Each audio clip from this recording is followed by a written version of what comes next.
Hey guys, welcome to another episode of Abnormality. I'm Chris. Big Tony? Kent. How's it going tonight? So, if you've been watching the show, we kind of made our way doing a little bit of banter, a little bit back and forth about some that kind of touch home for us. So, tonight, guys, I want to bring up one subject that I think we can all kind of talk about and go over, and that's the perception of ghost hunting nowadays. So, Tony, what do you think the perception of a paranormal investigator is nowadays? Well, I think it's a little more socially acceptable. I mean, years ago, 10, 15 years ago, everyone kind of looked at us like we were weird. You bring up seeing something in the closet or a door shutting, or, they looked at you like you were a nut job. And I think it's become more prevalent today, and people are more aware of it. So it's a little bit easier to talk about it openly instead of just being something that's talked about with your friends. I agree. And being somebody who's done this for 10 years, and Kent, I think you can kind of go off of this. When we first started, it was kind of like a rock star mentality. You're a ghost hunter. Oh, that's awesome. You're doing really cool work. You're doing awesome stuff. And then everybody started becoming a ghost hunter. Yeah. Like and a cool thing. I mean, from there, it kind of just spoiled everything that we do. Yeah. Yeah, I mean, it realistically did. With everybody pretty much deciding they were going to go out and start their own crew, people got inundated with the amount of crews out there and the attention that every crew wanted. And then the media got involved with all these ghost hunter shows on TV, and people were just, they became numb. Yeah. Well, then you have a rash of vandalism from ghost hunters. Because, back in the day, you had to build your credibility. You had to go through, some high-level businesses, go through there, get some, good names on your resume, and that's kind of what carried you over to the next job that you did. And then you start getting phone calls, going into people's homes and other businesses. Now it seems like any jerk with a, DVR voice recorder and a camera can go out to a cemetery and be a self-proclaimed ghost hunter. And I think those are the guys that kind of ruin the perception because they have no knowledge of the field. They have no knowledge of what they're dealing with. And they have no care as far as, destroying property and that type of stuff. Yeah. And they're throwing it on YouTube and stuff like that so much that you can just type in ghost and get hundreds of thousands of hits of guys just like that are hitting graveyards and, filming tombstones swearing that they're seeing stuff. Right. Well, one of the worst things I ever saw, and Kent, you actually want to show me this video. It was a video of the old Fairview Trading Center. We all know Fairview. We're all familiar with that place. Mm-hmm. And it was this group of guys that were ghost hunters, and the video they shot was in night vision. They were in one of the buildings in the far back, and they're roasting a bull. Like, they're just sitting there filming themselves in Fairview roasting a bull. To me, that is like the ultimate disrespect. What do you guys think? Yeah, it hurts the name of it. People are just out there being idiots. Yeah. Smoking a bowl, and all of a sudden they see stuff walking around, and I'm sure bag of chips and Doritos, and they see all kinds of stuff. That's just it. You're like Tony said, you're disrespecting it. You're disrespecting the industry. And if that's your one claim to fame, then you should probably disappear. Well, you look at, okay, so you want to talk about claims to fame. This brings up something that's very near and dear to my heart.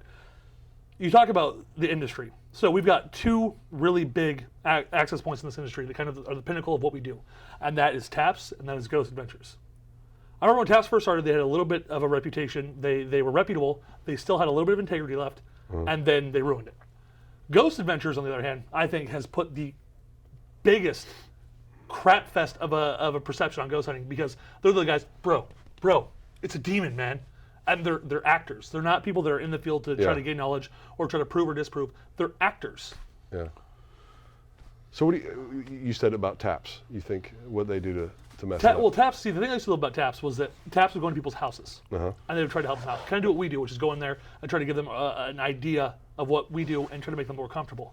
Okay. But then you could tell they went in for ratings after that. Because if you film an actual ghost hunt, which you guys will see at some point when we do it, they're not walking through the gates of hell, and all this cool stuff. It's 6 hours of boredom. You sit there with a voice recorder in your camera, you talk to yourself, you take pictures in the dark, all that type of stuff. So it's not this high profile thing. So you could tell these people from when they went from that, especially with TAPS 10 years ago, when they were doing that, and then you could see the pull for ratings where they started to switch stuff up and, dare I say, started forging evidence. Yeah. The biggest thing I've noticed about TAPS is it's like any other show out there. As the series and the seasons go on, eventually your TV companies are more, like you said, more interested in the ratings. So now you got to start figuring out, okay, how can we get more ratings when we've been doing this for 13 years and still keep the attention? And then you got Ghost Adventures that makes everything so exciting and scary. Right. When realistically they're sitting in a dark prison that hasn't been opened in 80 years. With face makeup. Yeah. That's a lot of makeup. Have you seen that, dude? They rock the faux hawk, Tony. They rock the faux hawk. I mean, Yeah, but I can rock the faux hawk, and I'm not going to wear the face makeup and the eyeliner and all I that. think you wear the tight affliction T-shirts when we go into the next investigations. Oh, no, I don't do anything tight. Not in this one, But I yeah. mean- And I think with taps, too, it's like when I used to watch it years ago, even the guys that were the ones that started all that work are starting to go their separate ways. Right. You know, and then they've gone overseas and they've got people doing it. And so the people that were passionate about it, that really started it, you know, that was cool. The Roto-Rooter guys. You get a phone call and, you know, he's digging in the crapper and he's like, oh, we got to go. Grab the vans. Let's roll. And it was cool. People were passionate about it and they liked watching it. But I agree that it got to that point where, you know, even the founders were kind of like doing their own thing, like, I'm over it. Well, that's the thing is, like, we go into a place. I mean, what are the things that we do? We go in there. We get the location that we're going to. Whether it's a house or a business, cemetery, whatever. And we do our homework. We research the land, the home, the previous owners, all the stuff that's happened there. And to me, that's one of the most exciting portions of an investigation is. And that's how it was in the beginning for a lot of these shows. But then you can see the perception in that change because they used to do like montages. Remember, it was montages of like looking through stuff and their case managers doing stuff and this, that, and the other. And then now they're just like digging through the crapper. Okay, we got to go to Eastern State Pen. Oh, that's good. Whatever. Yeah. It's like you lose that passion. If I got a call today, and with all the places I've hunted, it's like, okay, you're going to Eastern State Pen. I'm gonna, like a little girl, I'm gonna be yee, and then fly out to the car and go, you know, to be able to hunt something like that. Yeah. So. Well, it's even like with Ghost Adventures, their first couple seasons, they were all about the investigation, digging up the research, going to history, going to archives, and doing all that. Now they spend 45 minutes of the hour talking. Well, And recreating. And And they don't- 15 minutes of investigation. It's like, really? Then they don't even do the research. I mean, they've got teams of people that just kind of, they show up, here's your script, go. My favorite was a clip that I think was like one of the behind the scenes things, or I don't know if I saw it on YouTube or on something else. They walk up to a location, these guys did, they knocked on the door to be able to go into it, and the guy was like, no, you can't be here. And it was one of those things where you could totally tell that the production crew had not been there first to cut the check to him, to be like, here's your money for letting us in here. Yeah. So the guy's like, yeah, until I get the money, you guys aren't welcome here. So they had to call the production crew. They came down and had to write the check and get it to them. But it just shows that this field has become all about money. Even locations. I mean, my God, even locations. Yeah. How many locations do we have now that are like, okay, you can come in here and hunt, but we want $7,000. Yeah. Because they know there's a market for it now. I mean, Ghost Adventures and Taps set that bar so high that crews like us, we can't do that right now. We don't have sci-fi or travel or A&E or Discovery backing us. Yeah. Yet. Keep that in mind. Way better, we got CCTV That's right. And William Becker. And William Becker. than William Becker. Yeah, it's disappointing. I mean, the way it's changed, I don't think I've seen an episode for quite a while. I think that my passion for it and the enjoyment that I get out of it, I get to do it here in this form. Well, a lot of it is because, to me, at least, it's the chemistry of the people that you bring with you, the guys and the gals that you bring out in the field with you, and that chemistry, because again, they become your family. But the thing that kills me the most is that we built ourselves on a reputable, you know, just awesome client and ghost hunting just reputation, and then now you look at it and people just they don't care. No. It doesn't matter that we've hunted, you know, this place or that place or that place. We just want your money. Yeah. And that's the part that really gets to me, because it used to be we were sought after, and now it's like you have to almost do a sales pitch to be able to help somebody out. Start a resume and get references and everything else, instead of just doing a service and helping us because it's something we enjoy. Right. And that's just the thing, is that people, these flash in the pan. That's another thing. We've been around for 11 years in June. 11 years, and that's a long time in the ghost hunting world, because you have these crews that pop up for a year, they get big egos, and then poof, they break apart. Yeah. And then you've got, from that one cell, you now have 4 cells, and there were 4 bad ghost hunters in that group. So those 4 break apart. Now you've got 4 other cells of bad ghost hunting groups that pop up, and so forth, so on. And it becomes this rash of vandalism, of no knowledge of the field, of nothing. And it makes it so difficult to do what we do. Yeah. And it's kind of like what we covered on the last episode. Of those 4 bad cells, you've got at least 2 that are going to go chasing that demonic hunt. Right. Not knowing anything about it, not knowing what they're looking at. I mean, Well, they're looking for the thrill. They're not looking for the research and the science and the things that go with it. And when that entity decides to reach up inside you, now you've got your thrill. I think you just escalated the rating of the show right there, man. Up inside you. Yeah. Wow. Well, can go ahead actually, and skip no, those. so totally, I'm going to bring up a story real quick. I know we're talking about perception ghost hunting. We're going to get back to this. Lord. We're going to get back to this really quick. It's just a funny story because Kent brought this up. So it was Good around. time to run to the fridge and get a snack. It was around June 6, 2006. So 666. and we were chilling. It was a bunch of us, and we were hanging out. We were having like a little hot tub party, having a couple drinks, just hanging out. That was a ghost hunting crew. And one of Kent's friends, what was his name? Tim. A thunderstorm started out of nowhere, like literally out of nowhere. The clouds came in, and as you know, cold air, hot. Anyway, thunderstorm starts. Yeah, I know what a thunderstorm is. And this guy stops. He dead senses center. it 20 minutes before we get it. What? What? A thunderstorm, you sense it 20 minutes before we see Oh, it. because he's tall. Aha! Anyways. Yeah, I got a good 5 minutes on you. I'll tell you when it's raining. You proved that last week. I So, did. It was raining, and 5 minutes later, sure enough. Yeah, we felt that first drop, and then 7 stories later, it finally hit us. I feel bad for you. I don't think you're ever going to grow either. I'm think you're done. I'm short, man. I've got friends, Kent, Daniel. I've got all these friends that, like, I was the small one of the group, so I'm not, like, that worried about it. But to see these big guys next to you, it's just like, Well, they talk about you when you're not around about how short you are. well, that's totally fine with me. I apologize. The story. We're getting sidetracked. Go home. Squirrel. The guy hot tub up in him in the Yeah, thunderstorm. so what was he said? He stops and he grabs his stomach. Yeah, he stands up and jumps out of the hot tub all of a sudden and starts grabbing his stomach, saying there's a demon reaching up inside of him. It's a 7-Eleven chili dog, I bet. At this moment, me and Chris had a couple of drinks and lost it. We couldn't even fathom what to say next, and he kept going with it because he thought we were legitimately believing it. We were like concerned for like his bowels. I seriously looked at him and I was like, I think you just need to go to the bathroom, He's bro. a friend, and you just kind of left him hanging like Yeah, that. pretty much. And then Maybe we never he talked to really him had again. something up in there. You probably should have checked it out. Not gonna happen. No. No. We're not Roto-Rooter. We don't. That's not something we play. So I've heard some guys start that way. Do what you do, All right? up in there and get that phone call. Gotta go. Hang tight. I'll be right back. Leave the Well, camera up. imagine When being it- like the homeowner of that person. Like, you have a Roto-Rooter here, they're doing a job for you, and they get a phone call. It's like, oh, we gotta go now. Bye. Turds half out. I gotta roll. See ya. There's a ghost. It's a little more important. I'll be back. That would kind of suck, just a lot. You know, and that would be tough too, because you bet Roto-Rooter was probably billing them out a lot more than they were getting paid for what they were doing on TV. Well, I think they owned their But route. it kind of worked out for them. Yeah, true, because they had a lot of publicity. Yeah, hoping every guy that comes through in a Roto-Rooter uniform can hunt for ghosts. Can you get that turd out of the toilet, and then, by the way, there's a demon upstairs. Can you go deal with that as well? Hey, 2-for-1 deal. It's not a bad deal. Whichever one bills out at the highest, that's what we're going to charge you for. The other one's free. That's not a bad idea. Again, it falls to the perception of ghost hunting. It's become literally that, a joke. I'm not into the whole Roto-Rooter, but maybe we could like get our own FedEx route and just like be door to door delivering packages and be like, DHL and SP. Can we deliver the Craigslist ghost? I think we should get the Craigslist ghost. Okay, do we $1,000. really have to talk about the Craigslist ghost? We do. I've been thinking about this week. $1,000 for a good ghost. But how do we? What's like the star rating? Give on me this like a ghost? 30-day money-back guarantee, so I can drive back and give it to him. But I want to see a ghost in it. I mean, that's cool. I mean, how many times do people come to your house and you're like, "Hey, did you hear I have a ghost in the trunk over here? Check it out." And you pull it up and it jumps out. That's a pretty cool party favor. I'm not gonna lie. Like the ghost in the $1,000 trunk. bucks. We could all have everybody throw some money in, and we just have it week here, week there. We just kind of roll it around. So we'd be like foster parents to a ghost? Yeah, just kind of hang, like So taking we're care of gonna the have a egg in custody high agreement school. over a ghost Yes. on Just kind of Craigslist. pass it around. I think it's a great idea. No. No? It's a good price. You go overseas, like we said before. You go overseas, that's going to be a lot more money. It's like cross-dressing Grim Reapers. It just kind of happens. Yeah, I still believe that one. You do. No, I'm just kidding. I don't believe that. I know Ken does. It Look all, on Ken's face. it all goes back to people just trying to get their name out there and trying to be cool and get people to watch. How? They're looking for their own niche in the world. I don't know no where the words thought to say how this is process- a niche. Like that's like the first of its kind. So I guess you're breaking up with the market. I guess you could say Something shocking. It's got to be weird.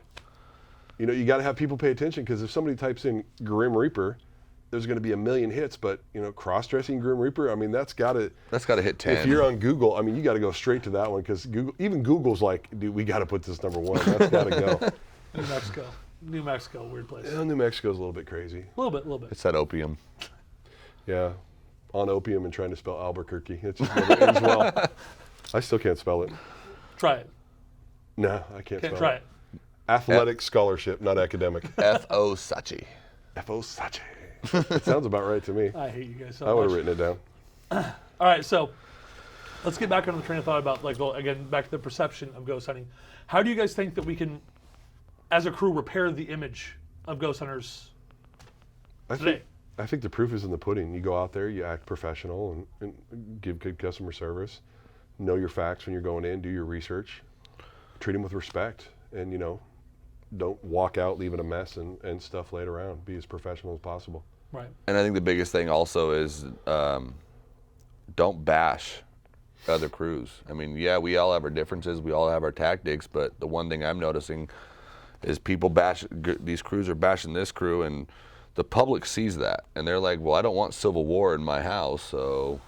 Well, see, that's another thing. You want to talk Way about to stab me right there in the heart. Perception and ghost hunting. You want to talk about that. The one thing I cannot stand, this is the absolute one thing I cannot stand, is that it's okay to have your personal opinions on stuff, behind closed doors. If we're all sitting somewhere having a beer, talking about stuff, that's one thing.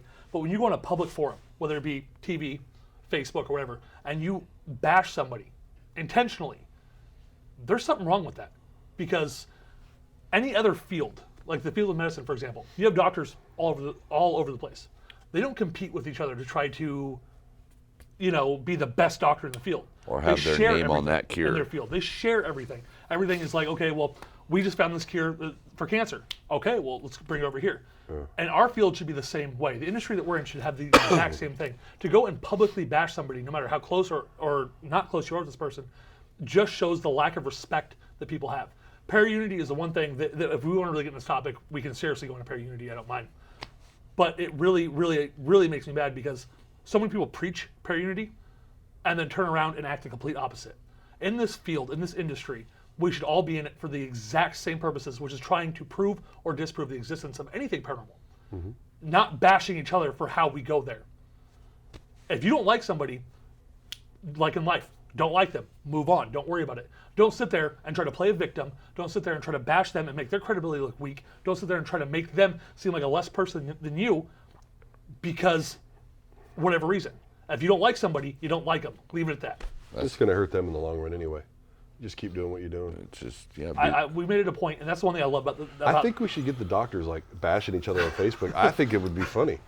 One doctor like, oh, dude, he doesn't know how to do heart surgery. That dude's an idiot. Don't go see him. I'm a way better cardio surgeon. Well, that's the thing. Is like you don't see these campaigns like these complete bashing each other campaigns. It's like a gang of doctors. Yeah. We got like blue scrubs. That's how we roll. You don't want to go see those guys.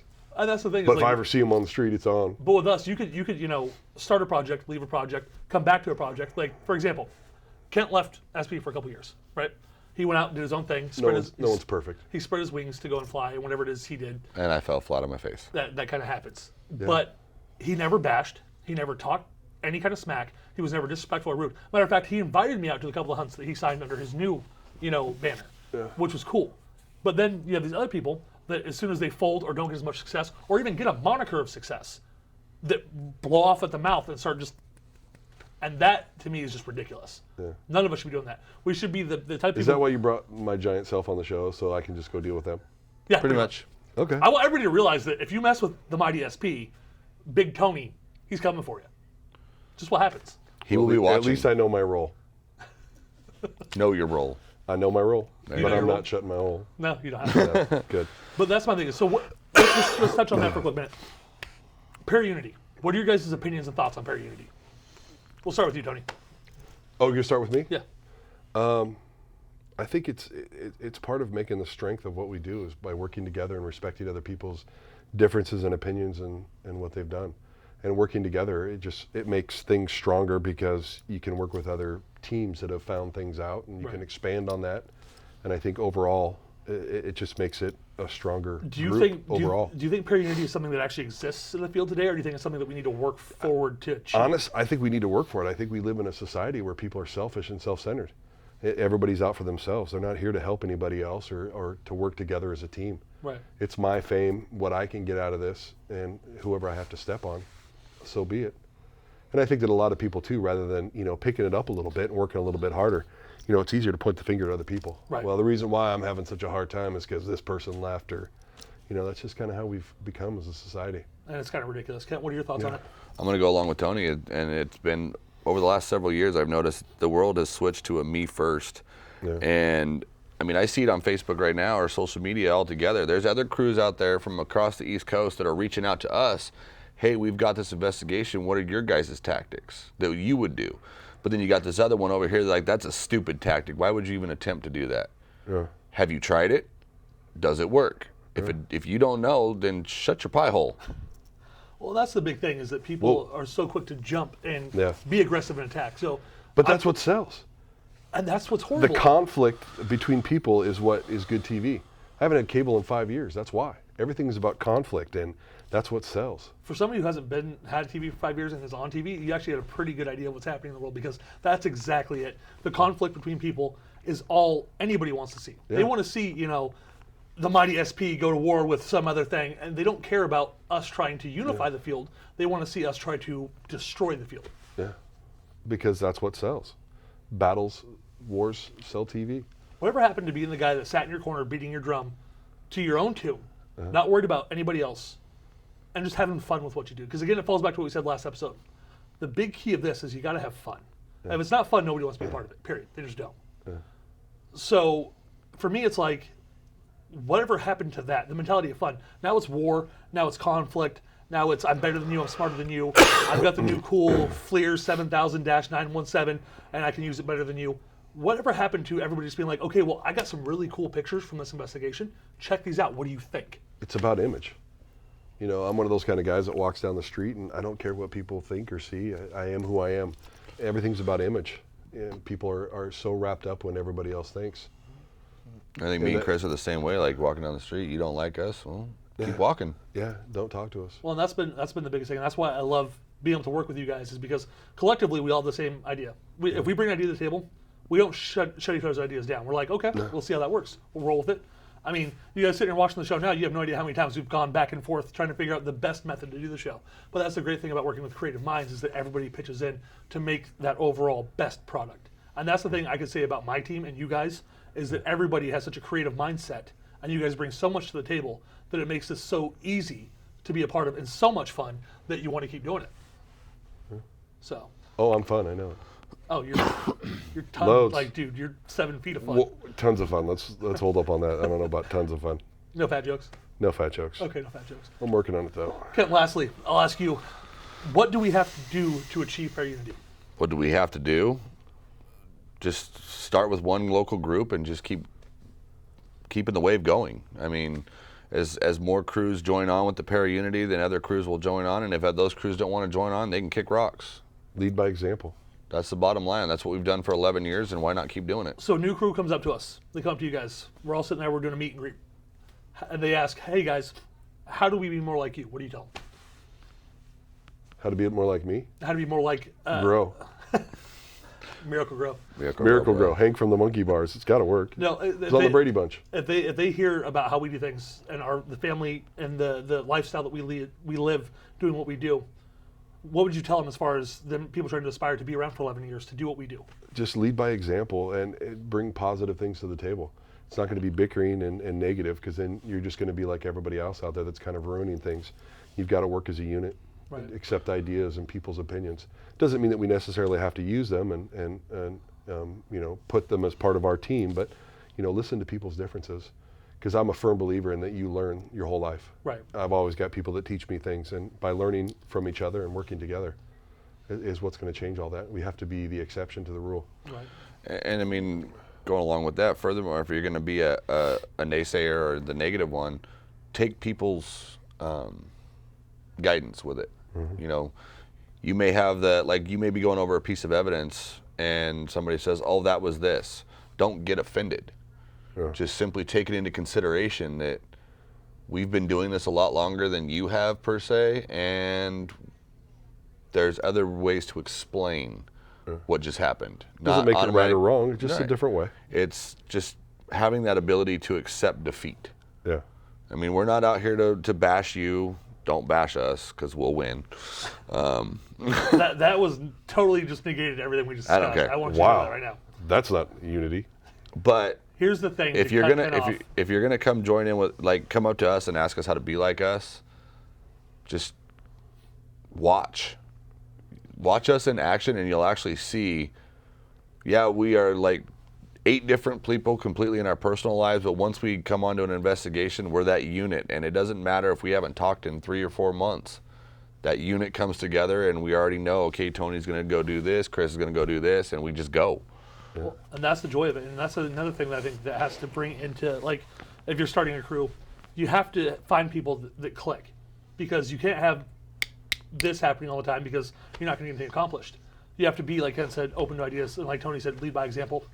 And that's the beauty of this, is that we can all do that together. Mm-hmm. You know, if crew from Washington wants to come down, I want to work with you guys. I want to do something with you guys. Sweet. You know, and we go on investigation and we don't like how they do things, we're going to be like, hey, this is just how we do them. You know, let's find a compromise. Let's meet in the middle somewhere. And I think that's what brings people together is the idea to be open-minded and, again, like you said, accept the ideas of others. I think it's just a great thing. All right, so in closing, I'm going to ask you guys a question for the week. Okay? I'm going to ask you guys a question. Okay, I want you guys to tell me your absolute most scary story in your entire life. The scariest thing that ever happened to you related to the paranormal. I'm going to start with you, Kent, which is the most intense paranormal experience you've had. When I was a younger kid, I lived up at my grandfather's farm and stayed in a house where the previous house that was there had actually burned to the ground back in the 60s. And a couple of my family members perished in the fire. And on full moon nights, my stepdad would tell me the story that they walk up and down this 2-mile-long gravel road in the dark. And his biggest thing was, go walk this road. I'm 8 years old and an idiot, and I did it. Didn't see him, but you always have that idea that... just the build-up, the suspense. I mean, and it's the type of road where the oak trees and stuff make that kind of That tunnel plantation effect driveway over. road. Yeah. Yeah. And it's uphill, and there's cliffs on both sides, so it's just like, that was probably the scariest thing, is you always had the feeling of being watched. Yeah. Tony, what about you? What's the most intense paranormal experience you've had? I think the thing that comes to mind the most is in a job that I had, working in a facility, working graveyard, and I was half asleep one night. I was watching an area of the building without too much detail, and I was kind of half asleep. I had been working all day, and something came up and slapped me on the side of the head, and I immediately turned around. That was me. That was a long time ago. You were like 6, I think, at the time. Probably. Anyway, slapped me on the side of the head. I turn around, and all I hear is footsteps running off down one of the halls. So I was sitting at like a picnic table. I jumped over the entire table, So you ran. just took a step. It was a step, yeah. I mean, I had to jump a little bit. And I ended up in the front part of the building in someone's lap, like, I'm not going out there again.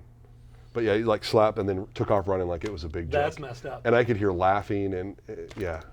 All right, guys. Well, Yeah, you got to do your story. Where's your story? scariest story I've had paranormal investigating. Well, let's make this really quick. Local cemetery, 6-night hunt. Night 4, we see 3 shadow figures. We think it's our shadows, so we take a step forward. They move